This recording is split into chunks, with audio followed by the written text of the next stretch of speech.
The role of the demilitarization and neutralization in the Åland solution is the subject addressed by our next speaker, Sia Spiliopoulou Åkermark, Associate Professor in International Law and Director of the important Åland Island Peace Institute. Welcome, Sia. Honorable Mr. President, Ministers, Landråd, Your Excellencies, ladies and gentlemen. To celebrate the centenarian is a unique opportunity.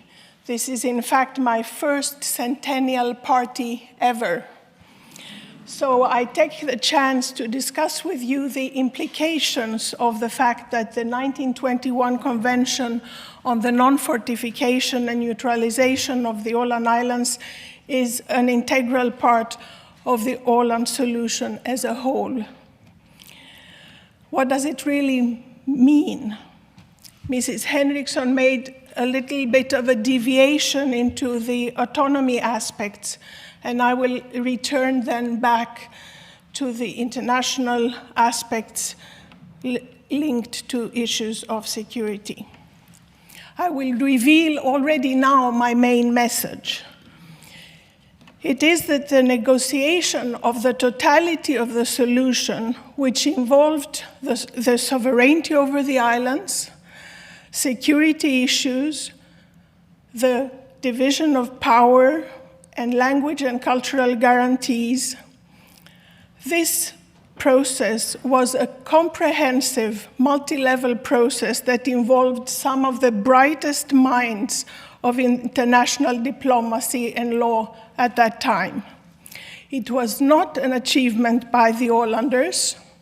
It was not an achievement by Finland. It was not an achievement by Sweden, nor was it of the League of Nations alone. It was a broad collective effort at local, national, regional, and international levels. What someone earlier said, a multi-track diplomacy before the word even existed. It shows, I think, how demanding conflict resolution is, even in the best of situations. And I put myself the question, at our time of rather nationalist spirit and a huge pressure of constant time issues, is there such perseverance? This great opportunity of today gives me the chance to review some of the things I have learned over 30 years, including in a 3-year research project on the demilitarization and neutralization experiences, a project which involved several highly qualified researchers and a fantastic board of advisors from a number of countries. We would, we would really welcome the opportunity to share our results also outside the Åland Islands. The 1921 Convention on the Non-Fortification and Neutralization of the Islands was signed in Geneva, and it did not pop up out of the blue, as is usually the case. It was negotiated as a response and continuation of the experiences before and during World War I and the Civil War in Finland. It was a true learning by doing in the early days of institutional multilateralism. The decision of June 24th, 1921, made clear already at that point what the components of the solution should be. So in fact, it is the Åland example which celebrates its centenary anniversary this year. What was in place, as has been mentioned by several of the previous speakers, was the 1856 Convention. As our focus today is on the 1921 Convention, I will not expand too much on it, but to mention that according to the Finnish author and international lawyer Jan Otto Söderhielm, He was of the view of many others that the Paris Peace Treaty, including its Åland part, was also binding for Austria, Prussia, and Sardinia, which I think is interesting in view of the fact that both the Commission of Jurists as well as the Commission of Rapporteurs that prepared the adoption of the decision by the League of Council agreed on the continued validity of the 1856 treaty and, moreover, of the need for a new convention which would address the gaps revealed in the 1856 regime. During the First World War, things had changed, and Russia, Great Britain, and France were now allies. They tolerated, alongside with Sweden, what was explained by Russia as temporary fortifications necessary at the time of war in view of the aggressive policies, mainly by Germany, in the Baltic Sea. Because after all, the 1856 Convention did not regulate the ramifications of the right to self-defense at time of war, by contrast to what was the case, for instance, in the Ionian Islands at that same time. Of course, the Russian fortifications were demolished in 1918, and the Commission of Jurists on Åland had started its work already in summer 1920 and described the norms pertaining to the demilitarization of the islands as un règlement d'intérêt européen, that is, as norms of a European interest, thus acknowledging the need for a security solution far beyond the near region of Sweden, Finland, and the northern Baltic Sea.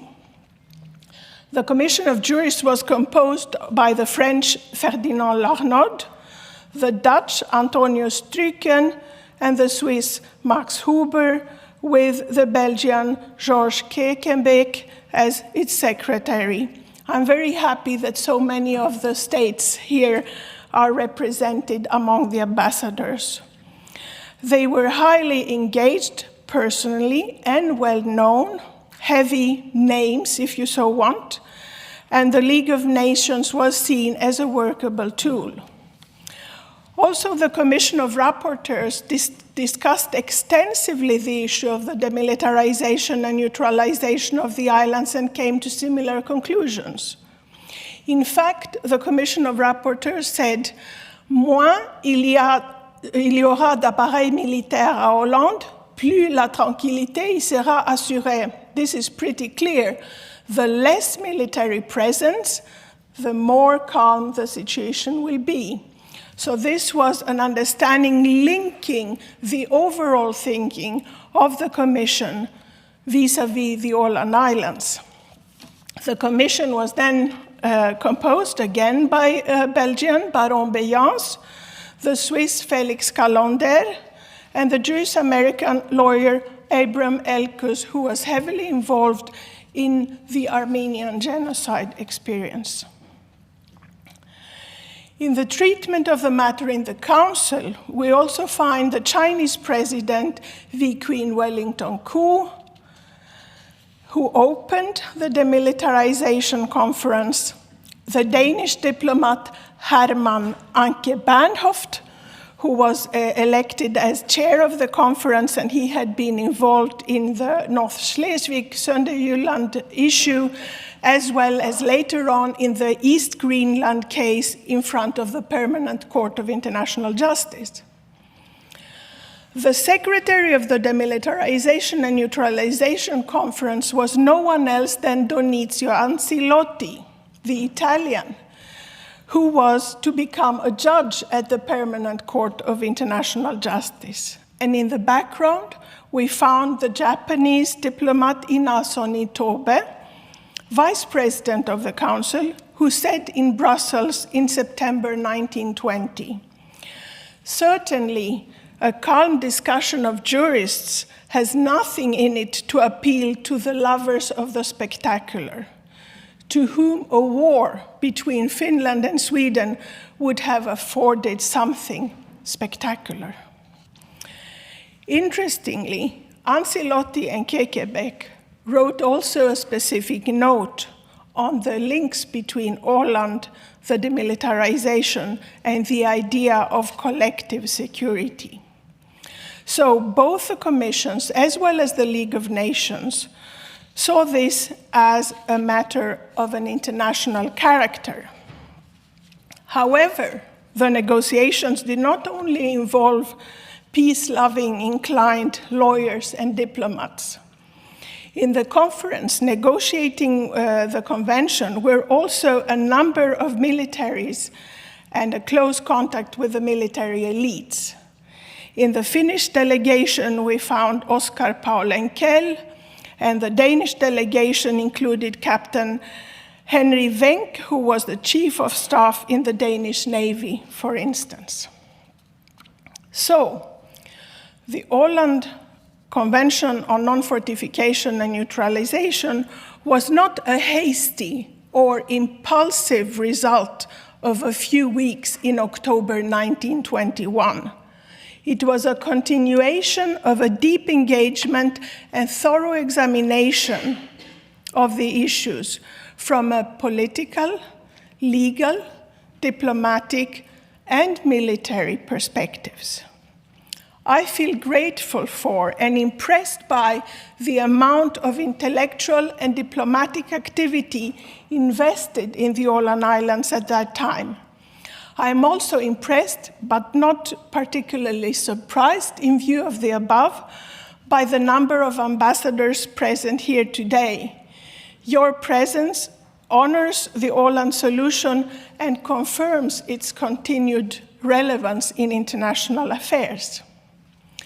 Needless to say, it is Finland, Sweden, and the Ålanders who had no formal standing and were quite cautious at that time, who have to live through the process on a day-to-day basis.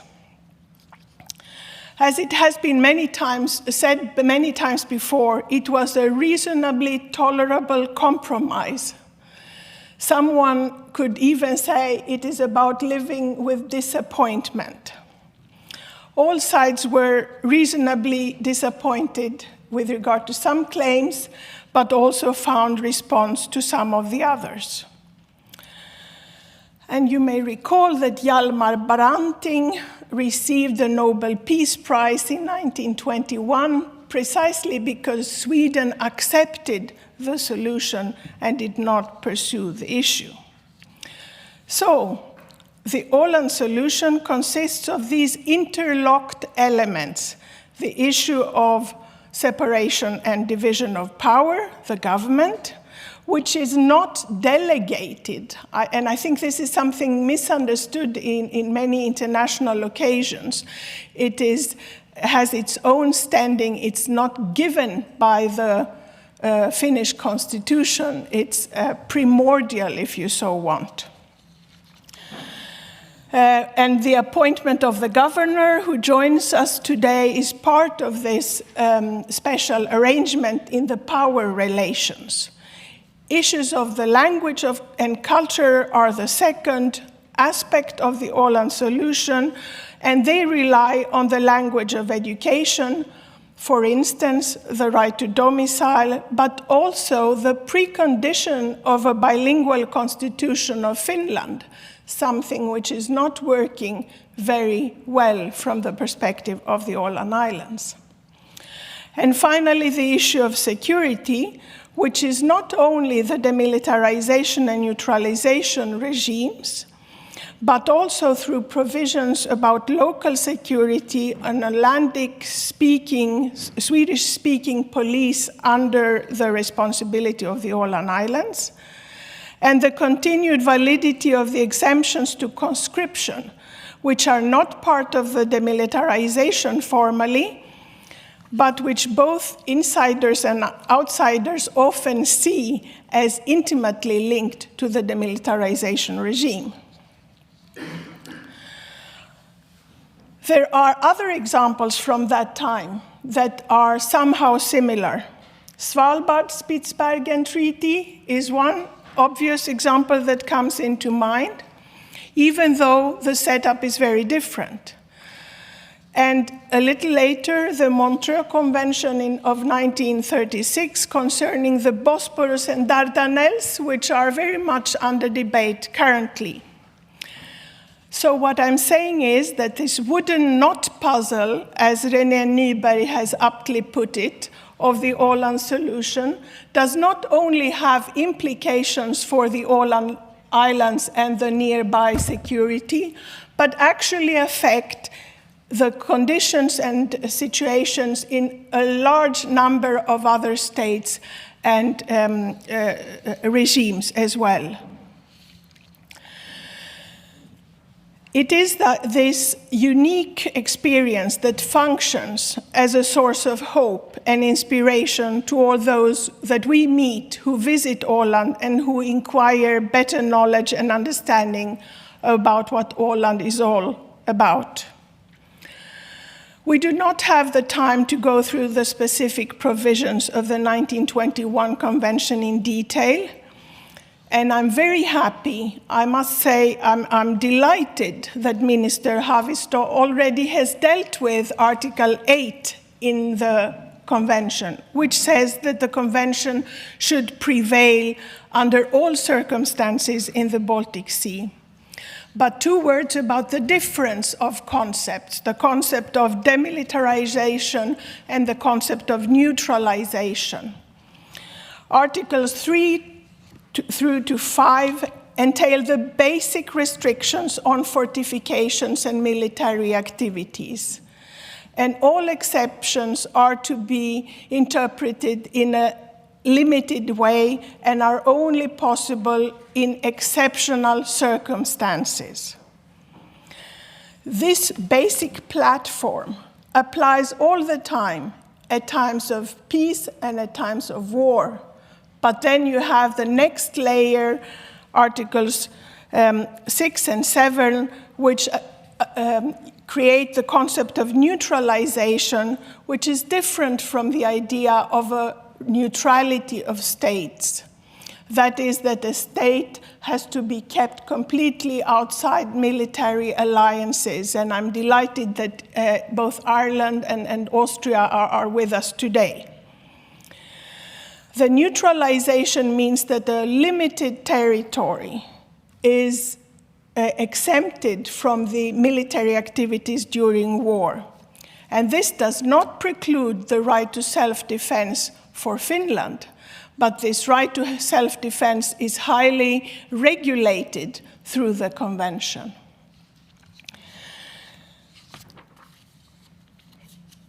And in fact, Article 8, mentioned by Minister Haavisto, found its continuation in the Vienna Convention on the Law of Treaties, where the idea is that treaties that concern the establishment and regulation of boundaries are not affected by fundamental changes of circumstances. So you see how ideas in the Demilitarization Convention find their way in other aspects of international law. But we still hear voices, also here in Finland, in our nearby region, who say we cannot have a military vacuum. Well, such voices disregard the power of words. They do not understand what Nitobe meant when he said the lovers of the spectacular.